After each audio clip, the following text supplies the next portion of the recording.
The Center for Human Systems presents the Leadership and Self-Mastery Program. This is part one of the Making Feedback Work course. Welcome back to the Leadership and Self-Mastery Program. My name is Ronnie, and I'm here with Michael Broom, our organizational development expert. This course is called Making Feedback Work. It has two parts. The first part will cover concepts and examples, and then the second part will do an exercise. So, Michael, let's get started. You call this module Making Feedback Work, which begs the question, why doesn't feedback work? Well, it doesn't work because it is very much maligned and misused. If anyone says to me, "Can I give you some feedback?" I know it's time to duck. Annual performance appraisals are time for anxiety and worry. And that's a shame because it all obscures the vital importance that feedback has whenever we have goals to accomplish. For whatever goal you have, what you are doing to accomplish it may or may not get you there. You may be trying to achieve a goal, learn a new skill or a new role, or making your quarterly sales number. A change of some sort is required to get there. The only way to tell if you're on track or not is through feedback. Is what you're doing as a leader getting you to where you want to go? Are your people following you? Feedback will give you the answer. That's the big idea for this course. Okay, that makes sense. I mean, you need feedback to know whether or not you're on track from your people or other things like that. So, I mean, for example, I'm thinking if I'm running a large meeting, I want to make sure it had the intended impact, I would ask people for feedback on that. And that would tell me whether or not I got to my goal. All right. So then to me, isn't feedback just a type of sound and current data, which is what we talked about in a previous course? At its best, yes, but not necessarily. The feedback someone offers can be incorrect.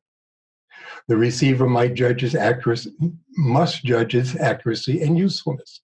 For example, if someone says that your report was late when you know it was submitted on time, their feedback was inaccurate and shouldn't necessarily be taken seriously. Feedback is information that allows evaluation of a system's effectiveness relative to its intentions. Feedback is information needed for effective course corrections if we are off course. For example, looking at your watch will tell you if you're likely to be on time for a scheduled meeting. Your gas gauge tells you if you have enough gasoline to get you to where you're going. Metrics such as revenue dollars and products and services sold and culture surveys tell some leaders if they have accomplished their goals or not. In each case, there still must be judgment about the accuracy of the feedback.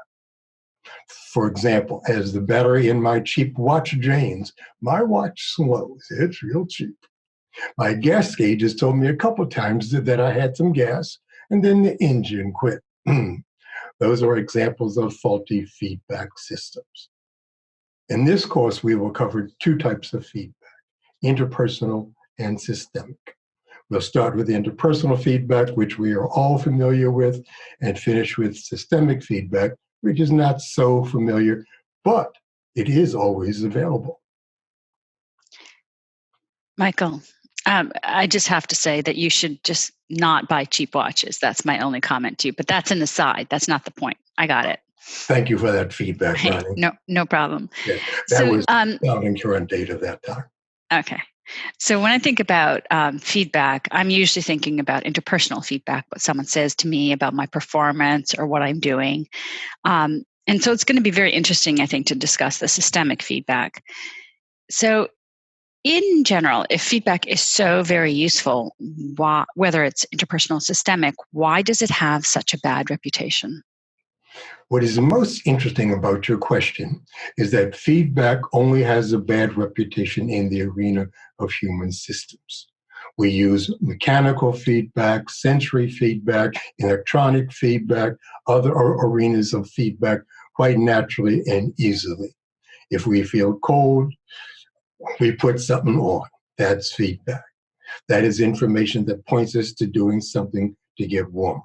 If we miss a revenue target, we use that information to do something different to meet our annual goals.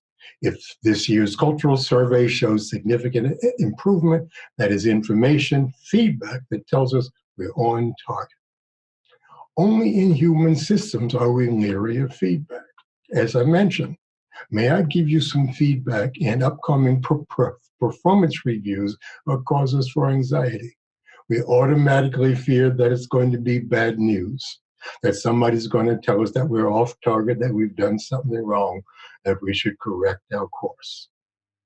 Ironically, we also tend to, at least superficially, reject positive feedback in the name of modesty. I say superficially because underneath, we do love hearing that we're on target. It's a good ego stroke as well. Okay, so feedback has a poor reputation because we think of feedback as bad news and something that we need to correct. Okay, I got that. Well, those are things I wouldn't want. I don't like hearing about bad news. So, how do we tend to reject positive feedback? Could you say more about that, or maybe provide us with an example? I'm just trying to think about how we do that. I've worked with any number of teams where feedback was an issue. And we would talk about it, and everybody would agree that we really need to give each other more feedback.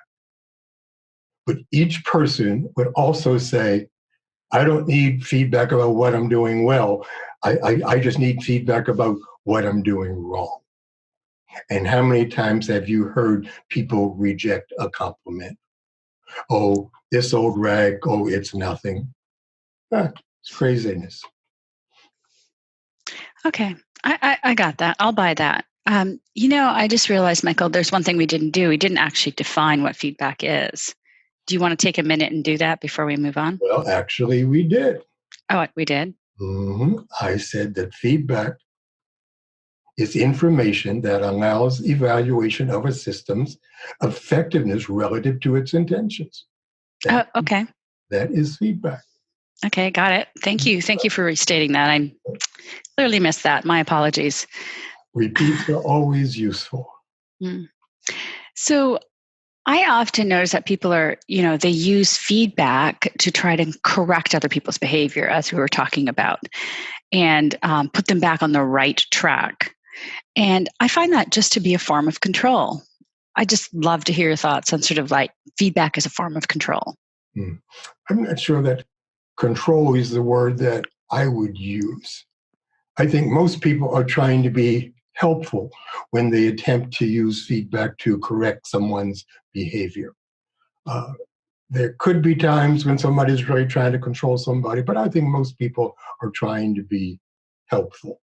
For example, I remember an accounting VP telling me about an employee who maintained a messy desk. She had given him this feedback several times while seeing only minimal occasional change. So this is a good example of feedback not being a very efficient way of getting somebody to change their behavior unless their goals are aligned. Now, she wasn't trying to control him. She was really trying to help him, but she had a belief that you couldn't do work if you had a messy desk. But the funny thing is, I actually asked her, well, tell me about the quality of his work. She said, oh, he does just fine. Okay. So it sounds like you're talking about something that works for you, but he's still doing good work. So what's the issue that you really have with him? And she kind of dropped the issue. So, yeah, but she wasn't trying to control him. She was actually trying to help him out. But it also makes the point that when goals are not aligned, that feedback is not a particularly useful way of changing somebody's behavior. That was actually a really good example, because a lot of us, I think, do this where it's more about us. In this case, it was more about what the VP needed than what the employee needed. So that's just Ding, ding, a very important thing to realize. Um, can you say more about when goals are not aligned? Can you say more about that, please? Sure. The accounting executive had a goal to get her employee to have a neat desk like she did. He had no such goal. There was no alignment. Let's take this further. I've worked with any number of managers and leaders who think that giving someone feedback about their poor performance will elicit good performance. Asking for what you want rather than telling them that they're doing something wrong is actually more likely to be effective because it provides an opportunity to align goals. The accounting executive could have asked her employee to have a neat desk because it would make her happy. If making her happy wasn't a goal of his, their goals still would not be aligned. If she had said, straighten your desk because it will help improve the quality of your work, that may have created an alignment if improving the quality of his work was a goal of his. Interesting enough, behavior changes a course. Behavior change is a choice held solely by the person receiving the feedback. You can't make anyone change, and feedback doesn't make anyone change. Well, I think that's a really important observation. I was just, as you were talking, I was recalling a time when I had a member of my team who wasn't performing, right? Just wasn't doing the work as expected. And I just said to him, what do you need? What do you need from me? And I was the type of person who would set direction, but not set the details on what someone needed to do. And assuming that everyone was a professional and they know how to get there. And he says, I need you to take a red pen and go through my document. And I said, really? You want me to do that? And he's like, yeah. And I'm like, all right. And as he took the feedback, I wouldn't say that his performance improved after that, but he was just very specific about what he needed because he didn't know what good looked like. So that's right. Yeah. Your goals were not aligned with his in terms of his simply not understanding your goals even. Right. Mm-hmm. So, I like what you said there. The behavior change is a choice that is solely held by the person receiving the feedback. That was a great point. So I just wanted to repeat that. So I think that was a great conversation, but let's get back on track. You said there was 3 principles for making feedback work. What are they, Michael? Sure. Actually, we've already mentioned the second one, but we'll go with the first one. The first one is feedback always says something about the giver, not necessarily anything about the receiver. Well, actually, we talked about that as well with the VP. Any feedback I may offer you is information about my thoughts, my feelings, my desires about you and or what you are doing or not doing. My motivations for doing so may have everything to do with the chewing out my boss just gave me or the present my wife gave me, and may have nothing at all to do with you. The account exec believed that a neat desk was important. That had absolutely nothing to do with the employee she was giving feedback to. Yeah, and people bring their own emotional baggage to the feedback conversation all the time. Amen. I was working with a young CFO up in Boston who complained to me about how his boss had just belittled him by calling him a dumb bunny. He told me how mortified and humiliated he was and that he was going to resign and tell his boss off because he was just that pissed off. I just listened to him and encouraged him to continue to tell me how upset he was. And he finally kind of ran down. And then he looked at me and finally said, what should I do?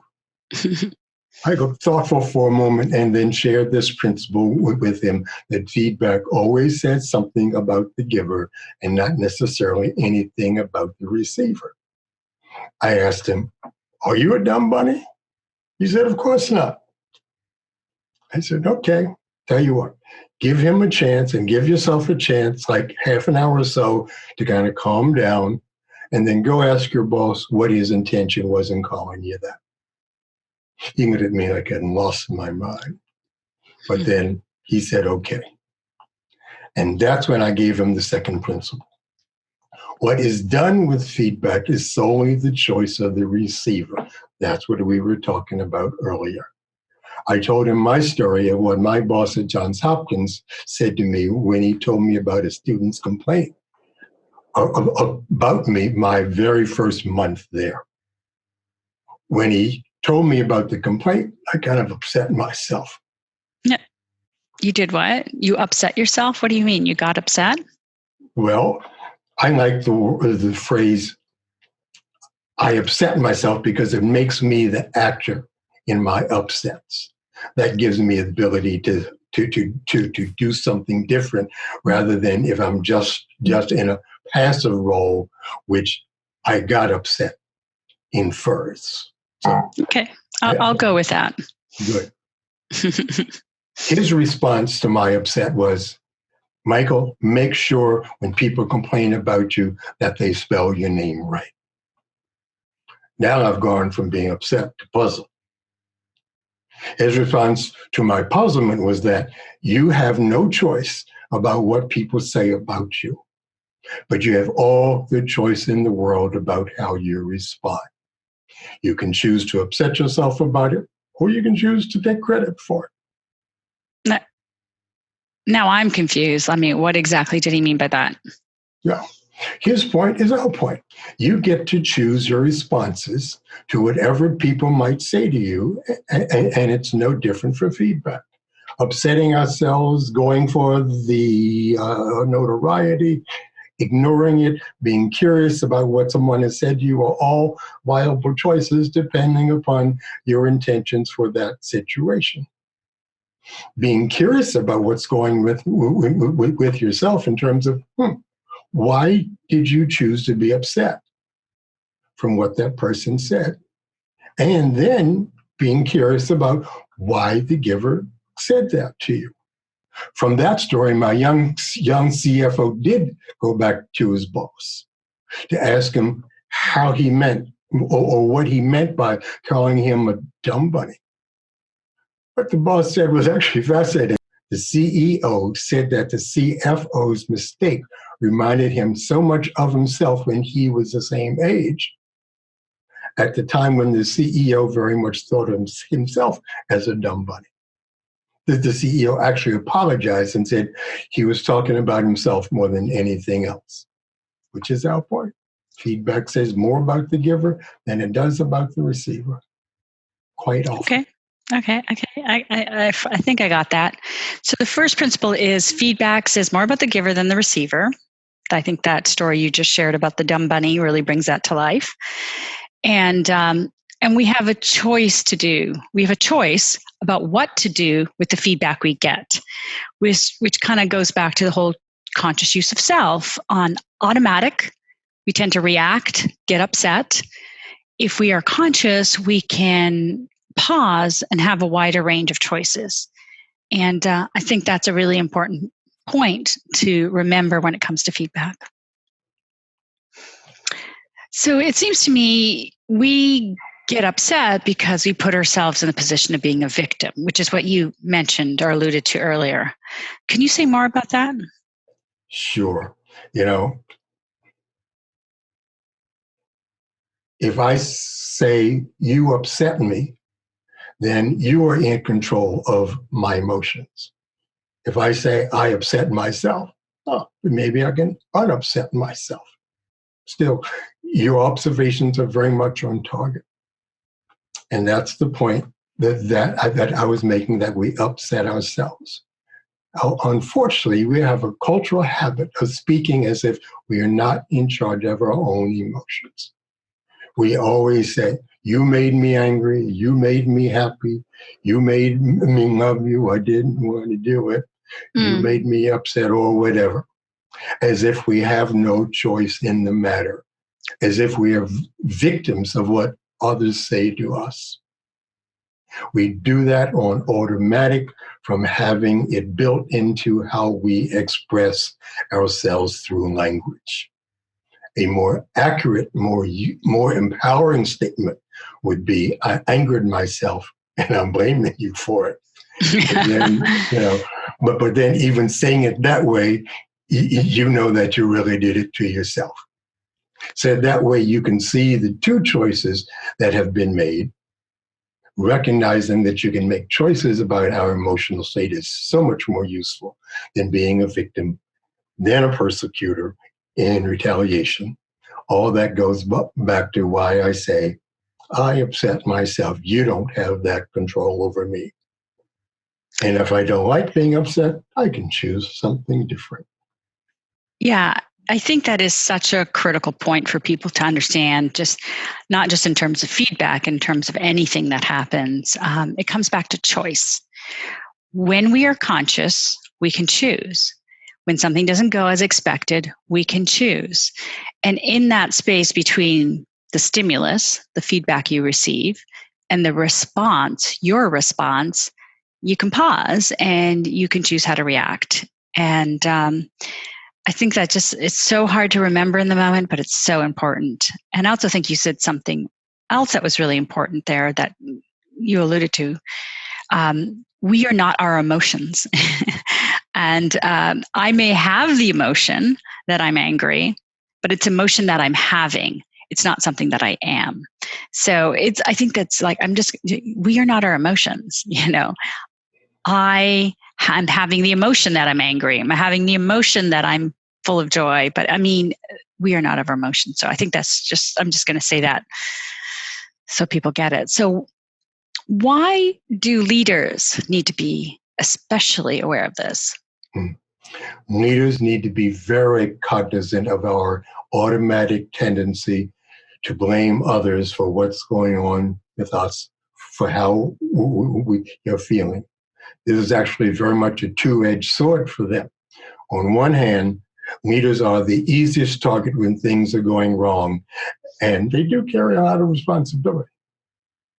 At the same time, not to take personally the anger and worry that is aimed at them is a very important exercise of use of self, because if you're going to get angry and worry about everything that anybody might say to you, that's going to be a major distraction from the work that you need to get done.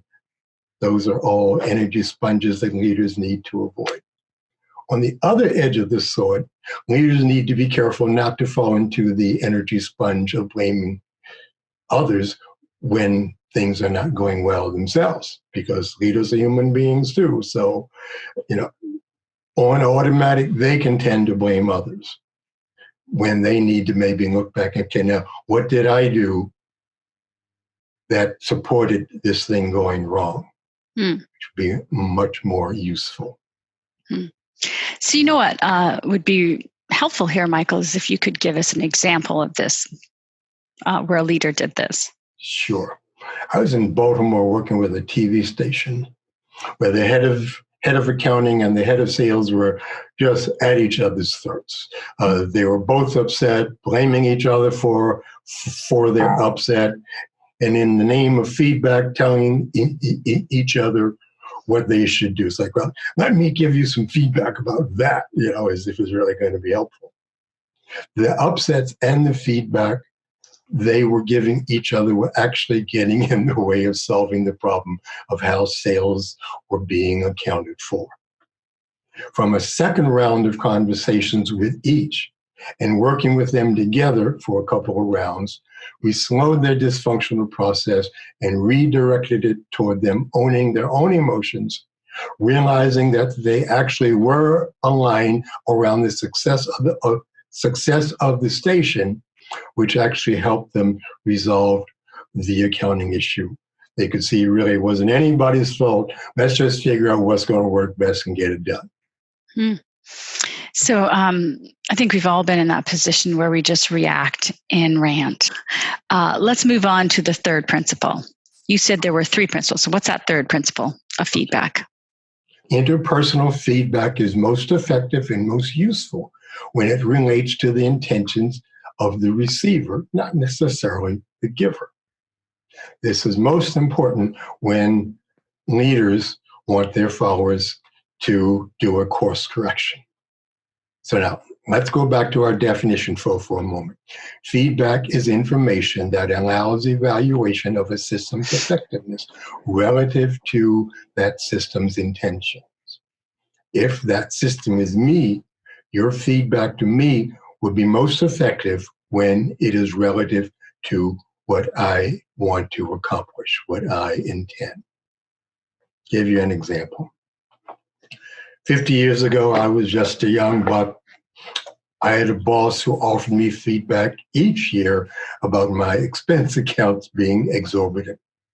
He offered me various consequences from having to continue to get Fs on my annual evaluation in cost control, to writing justifications, to their being reviewed by the president of the company.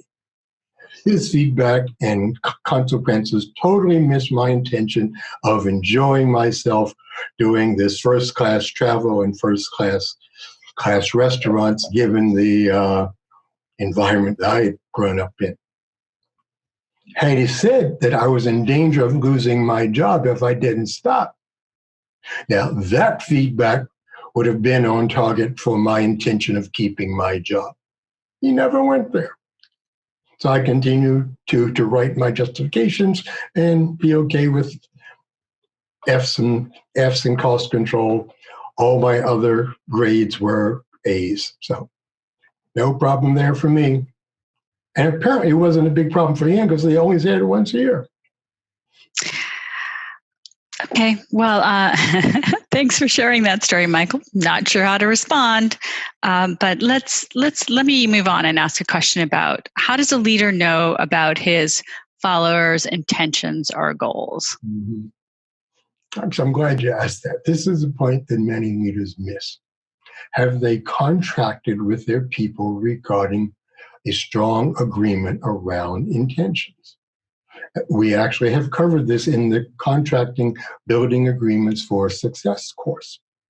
I'm talking about building agreements around project goals, performance standards. I remember hiring an executive secretary who had sparkling references. Very quickly, I discovered that her typing was abysmal. I had assumed that as an executive secretary with great references, that she would automatically have great typing skills. Well, this woman was so far up the executive secretary ladder that she had a secretary of her own who did the actual typing.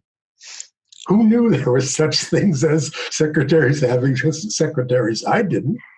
Right. If I had known that or had thought about that, I would have been more explicit about what I was looking for and contracted for typing duties accordingly. Then she could have said, sorry, Dr. Brum, I haven't typed in 20 years. And then I would have known that we would not have had an alignment there. And I was, thank you for letting me know that, because that would have saved us both an upset. And of course, one of the most expensive things in organizations is having to let somebody go and hiring somebody else. Anyway, we explored in detail building such agreements in the contracting course. And we also explored in that course coming to agreements about giving and receiving feedback. So that's when all of that should happen, is upfront. Yeah, but can you really contract for everything? Won't something invariably get missed? Well, sure. And no, we don't need to contract for everything. We do need to contract for the important things, such as how feedback is given and receiving. The bottom line here is to get to agreement about what we expect of each other, so that any feedback is always relevant to the receiver's goals. Back in my days of being a psychotherapist, this was the issue in many of the relationships that people were struggling with. And as I mentioned, we need to contract for feedback itself in the process of checking for goal alignment. We need to check to see how and when each would like to give and get feedback regarding the aligned goals. Leaders should check on a regular basis to see if they are still aligned with their people and vice versa. I suggest to my clients that anytime conflict is in the air or things have stopped going smoothly, to check to see if there is still alignment on the targeted goals. Often, just checking reminds people, oh yes, we do have these goals and we are still aligned, and they drop the other nonsense. Okay, so we've outlined these 3 principles. Is there anything else we should be thinking about? Well, just to restate, when you really want feedback to be useful, contract to get it and contract to give it before you want to do so. And ask for it when you want it and offer it when you've checked for good timing. If you really want to know what is being done with your feedback, because often we don't bother to check, a strong feedback process would include explicit contracting upfront for clarity and agreement about goals and expectations, and explicit contracting for frequent feedback relevant to the agreed upon goals. As a final but important thought about interpersonal feedback, whether giving or getting feedback, have a conversation about the intentions of the feedback and that the feedback has been understood as intended.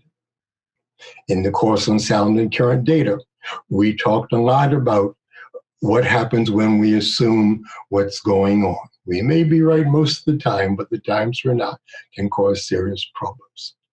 The more important the situation, the more tense the situation, the more crucial it is to check for sound and current data about, tell me what you mean by that feedback. What were your intentions in terms of saying that to me? Likewise, in these types of situations, it is important to ask for feedback about the impact you were intending to have. Did your feedback have the impact that you intended? Okay, well, thank you for that. So I think we should switch gears and talk about systemic feedback now.